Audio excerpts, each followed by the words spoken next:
हिंदी निकाल लीजिए, ये भी आपका है 106 से होता है हिंदी पेडागोजी, 17/1/2023 का पेपर।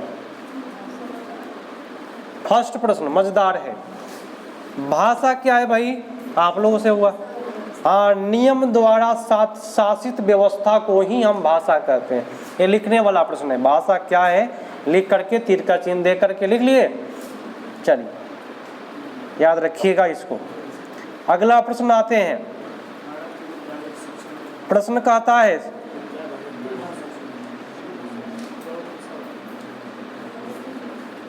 एक सेकंड,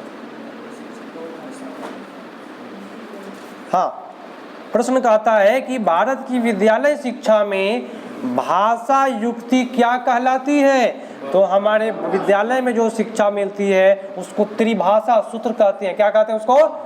अब कहिएगा कि सर त्रिभाषा सूत्र होता क्या है, तो त्रिभाषा सूत्र में 3 गो आता है। एक में आता है मातृभाषा, और 2 में आता है हिंदी भाषा, और 3 में आता है आपका आंग्ल भाषा, बोले तो अंग्रेजी भाषा, विदेशी भाषा। बी होगा, 107 का बी होगा, गलत है, बी होगा उत्तर। याद रखिएगा, कभी भी नोट कर लीजिएगा, लास्ट में नोट कीजिएगा इसको। भारत की जो विद्यालय शिक्षा जो है वह त्रिभाषा सूत्र पर आधारित है, और त्रिभाषा में 3 आता है, मातृभाषा, हिंदी भाषा, आंग्ल भाषा। ठीक है, चलिए अगला प्रश्न। प्रश्न कहता है कि एक बालिका पटना से मुंबई स्थानांतरित होती है। पूरे ध्यान से और प्रेम से समझिए। पटना से कहाँ हो गया? मुंबई चला गया। वह विद्यालय में एक भाषा के रूप में अंग्रेजी पढ़ाती है, और सहपाठियों द्वारा आप आस पड़ोस के लोगों के साथ अंतःक्रिया करके वह मराठी सीखने की स्थिति में है। देखिए हर चीज हो रहा है उसके पास। तो इस तथ्य को आपकी समझ क्या बन रही है, इस तथ्य से आपको क्या लग रहा है कि उसके बच्चा के अंदर क्या हो जाएगा? 2 भाषाओं का सीखने का अर्जन होगा, दोनों भाषाओं का सीखना भाषा अर्जन होगा? नहीं, अंग्रेजी भाषा सीखना भाषा अर्जन, और मराठी भाषा सीखना अधिगम। कौन सा जाएगा? अंग्रेजी भाषा सीखना हो जाएगा उसके लिए, और मराठी भाषा सीखना भाषा अर्जन हो गया। माने जो अगल बगल में बातें कर रहा है, चाहे आप ही मान लीजिए आप अपने पड़ोस में जो बोल रहे हैं या पड़ोस से जो सीख रहे हैं उसको अर्जन कहते हैं। अब विद्यालय में जो पढ़ रहे हैं उसको क्या कहते हैं? अधिगम कहते हैं। यही बात बोला है कि वह लिखा हुआ है कि लोगों के साथ अंतःक्रिया मराठी सीख रहा है। तो मराठी क्या हो गया बताइए सर? मराठी क्या हो जाएगा? तो अर्जन हो जाएगा। अधिगम क्या कहलाएगा? अंग्रेजी। अगला प्रश्न कि पीटर अपनी मातृभाषा में बहुत अच्छी तरह से पढ़ लेता है, और वह अंग्रेजी भाषा में भी बहुत अच्छी से पढ़ लेता है। 2 भाषा पढ़ लेता है, क्या? मातृ और अंग्रेजी। तो इससे किस रूप में जाना जाएगा बताइए हो? अगर आप ही हैं, अंग्रेजी भी पढ़ लेते हैं, मातृभाषा भी पढ़ लेते हैं, तो कौन सा बेटर होगा? कौशल का स्थानांतरण का लेगा। 2 चीज हो गया। कभी भी 2 भाषा में कहे तो उसको स्थानांतरण कहते हैं। हाँ, एक और चीज, अगर आप देखिए घटना सुनी हुई, घटना सुन लीजिए आप लोग, कि घर पर अगर पति पत्नी लड़ाई किया है तो उसमें जो बेचारा पड़ जाता है दुविधा, कौन पड़ जाता है? थुड़ाता कौन है? अब बचवा थुड़ा जाएगा, खिस बड़े बे आधा का थुड़ देता है मतारी, है ना। तो इसको कहते हैं गुस्सा का स्थानांतरण। पति का गुस्सा बच्चा पर निकालना, इसको भी कहते हैं स्थानांतरण। तो कभी भी 2 भाषा की बात करें वह क्या होगा? स्थानांतरण कहलाएगा। ये प्रश्न पूछेगा, कैसे पूछता है गुस्सा वाला? सुन लीजिए। एक टीचर है जो अपने घर पे झगड़ा करके आया और बच्चा को स्कूल में कस के थूड़ दिया, तो इसको क्या कहते हैं? तो आंसर में रहेगा गुस्सा का स्थानांतरण, माने घर के गुस्सा बच्चा पर। चलिए अगला प्रश्न कि आशीष कक्षा 7 का अध्यापक है, ठीक है, उसने अपने विद्यार्थियों को एक पहेली हल करने के लिए दी और विद्यार्थियों को 4 समूह में बांट दिया। ठीक है, कितना समूह में? 4 समूह में बांट दिया। अब देख लीजिए, 4 समूह में जब बांट दिया तो आगे पढ़ते हैं क्या कहता है कि 4 समूह में बांटे शिक्षार्थियों ने यह बोलकर पहेली का हल निकालना है कि वे पहेली हल करने के बारे में क्या सोचते हैं। तो भाषा अधिगम की इस युक्ति को किस नाम से जाना जाता है? कौन सी युक्ति कहलाएगी? तुरंत सोचने से जुड़ा नियम। मैंने तुरंत उसको बांट दिया पहेली हल करने के लिए, तो ये आपका तुरंत सोचने से जुड़ा नियम है। लेकिन बोलने के लिए सोचना है, बोलना क्या है? तुरंत सोचने से जुड़ा नियम। अब भाई सुनिए क्या कहा, हम 4 लोगों में बांट दिए, पहेली दे दिए, और उसको भाई क्यों बांटे हैं? ताकि बच्चा येहू से समझ जाए, संकेत दे रहा है टीचर, इससे तो बच्चा समझे। उत्तर आपका ये पड़ जाएगा सबसे बेटर। सी में क्या गलत है? नियम। तो नियम तो गलत यहाँ भी है। ऊंचे स्वर में बोलना कोई बात मतलब नहीं रखता है। चलिए अगला प्रश्न। किसी पाठ्य पुस्तक के लिए पाठ्य सामग्री का चयन करते समय एक मुख्य आधार है। आप यदि टीचर होते तो पाठ्य सामग्री का चयन करने का मुख्य आधार क्या होता? ऑप्शन देखिए कौन सही जा रहा है, बताइए। ए में क्या गलती है? पाठ्य सामग्री शिक्षार्थी के जीवन से जुड़ी होनी चाहिए। पाठ्य सामग्री स्वाभाविक भाषा में होनी चाहिए और प्रमाणिक सामग्री होनी चाहिए। कौन सही होगा? बी, पाठ्य सामग्री कैसा होना चाहिए? स्वाभाविक भाषा में होना चाहिए, माने जो वहाँ का भाषा है वैसा भाषा में। और पाठ्य सामग्री प्रमाणिक सामग्री होना चाहिए। जैसे कि प्रमाणिक समझते हैं तो हमारा जो बुक छपता है वह कौन छापता है? बिहार टेक्स्ट बुक्स, वो छाप के देता है, उसको बोलते हैं प्रमाणिक सामग्री। बिहार सरकार के द्वारा प्रमाणित होना चाहिए। तो उत्तर जाएगा बी पर। अगला, निम्नलिखित में से कौन सा भाषा शास्त्रीय भाषा नहीं है? तो कौन सा शास्त्रीय भाषा नहीं कहलाता है? हिंदी आपका शास्त्रीय भाषा नहीं है। आपका तमिल है, संस्कृत है, मलयालम है, ये सब शास्त्रीय भाषा है। हिंदी शास्त्रीय भाषा नहीं है, मातृभाषा, शास्त्र की भाषा नहीं है। जो शास्त्रों में लिखा जाता है वो हिंदी नहीं है। चलिए, भाषा के बारे में ज्ञान क्या कहलाता है? अगर भाषा के बारे में अगर आपको ज्ञान हो जा रहा है तो उसको क्या कहेंगे? घोषणात्मक ज्ञान। आप नोट कर सकते हैं, नोट करिए सभी कोई और लिखिए, भाषा के बारे में ज्ञान क्या कहलाता है, लिख करके, और इसको जरूर नोट कर लीजिए क्योंकि ये पेडागोजी नहीं है।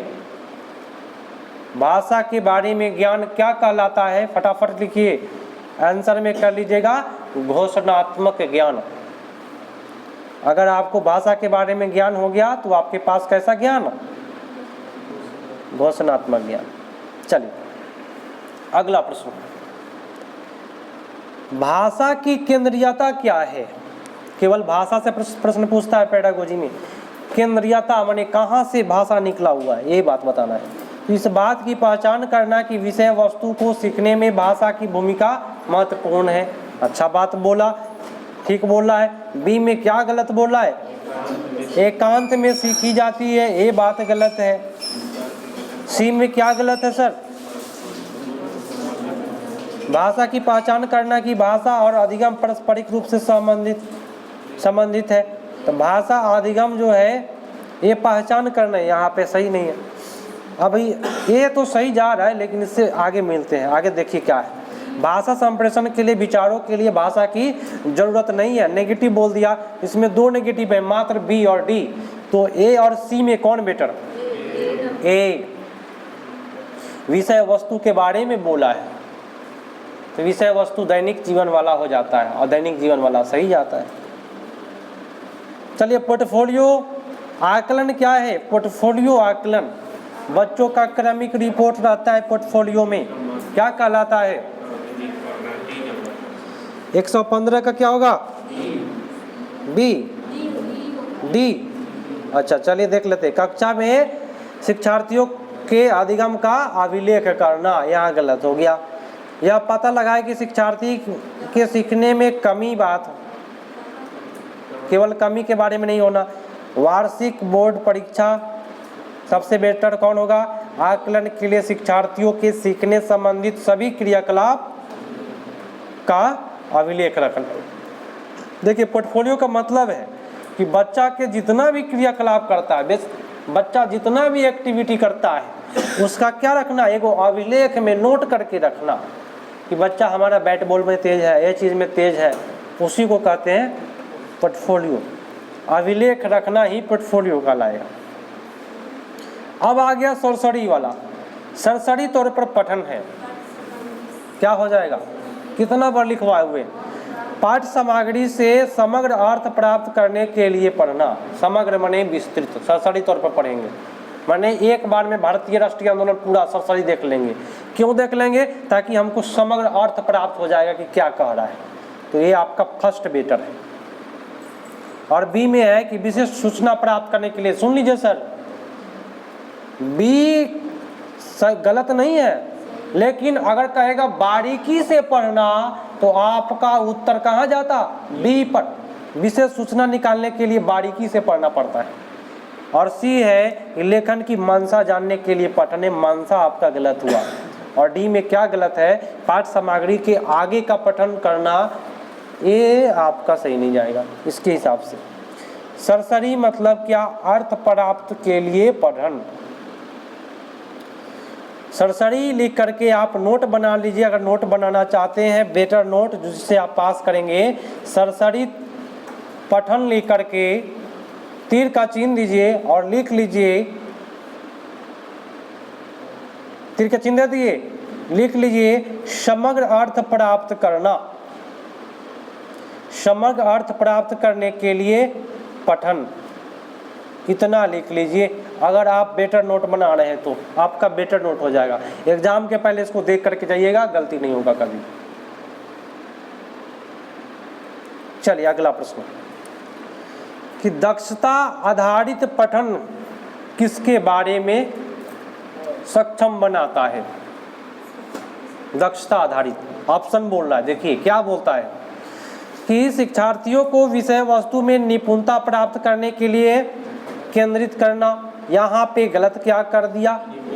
निपुणता गलत कर रहा है, लेकिन कह रहा है क्या? दक्षता आधारित पठन। दक्षता खुद आपका नेगेटिव होता है, दक्ष, ठीक है। तो शिक्षार्थियों को विषय वस्तु में निपुणता प्राप्त करने के लिए केंद्रित होता है। माने दक्षता वाला बात कभी भी बोलेगा आपका निपुणता वाली बात जाएगा। मतलब ट्रिक क्या निकला? दक्षता तो आंसर में जरूर आएगा निपुणता प्राप्त करने वाली बात। आप इसको नोट बना सकते हैं, काफी बेटर नोट बन जाएगा, कभी दिक्कत नहीं होगा। दक्षता लिख करके तीर का चिन्ह दीजिए और लिखिए निपुणता प्राप्त करने के लिए, निपुणता लिख लीजिए। और 18 नंबर प्रश्न है, देखिएगा। कक्षा 8 का अध्यापक राघव विद्यार्थियों को 5 समूह में बांटता है। ठीक है भाई, एक टीचर है, राघव नाम है, विद्यार्थियों को कितने समूह में बांट दिया?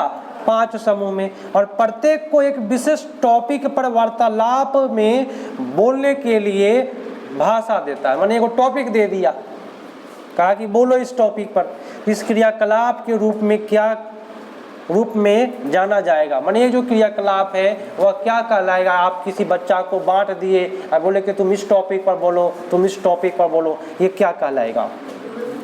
क्या कहलाएगा? Role play. हाँ, बांट करके दे दिए टॉपिक, अपना अपना सब बोलेगा, अपना अपना रोल निभाएगा। उत्तर कौन जाएगा? Role play. तो भाई गलत फर्स्ट में क्या था? नियम और तुरंत भी। चलिए बाकी सब तो ठीक है। अब 119 नंबर देखिए क्या कहता है प्रश्न, पूरे एकदम प्रेम से। जो भी नोट करवा रहे हैं उसको एक बार देख करके एग्जाम में बैठ जाइएगा, कल्याण हो जाएगा। प्रश्न कहता है